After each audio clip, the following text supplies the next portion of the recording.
পড়ছি কবি সুকুমার রায়ের লেখা সাতপাঠ্য।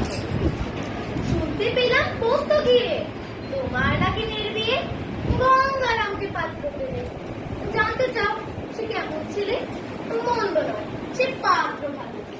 রং যদিও বেজায় কালো, তার উপরে মুখের গঠন অনেকটা ঠিক প্যাঁচার মতো।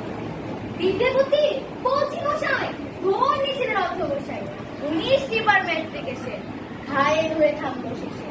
বিষয় আশয় গরিব বেজায়, কষ্টে সৃষ্টি দিন চলে যায়। মানুষ তো নয় ভাইগুলো তার, একটা পাগল একটা গোয়া, আর একটি সে তৈরি ছেলে। চাল করে নোট গেছেন জেলে, কনিষ্ঠটি তবলা বাজায়, যাত্রা দলে 5 টাকা পায়। গঙ্গারাম তো কেবল ভোগে পিলের জ্বর আর পাণ্ডু রোগে, কিন্তু তারা উচ্চ ঘর, বংশরাজের বংশধর। শ্যামলাহিরি বনগ্রামের কি যেন হয় গঙ্গারামের।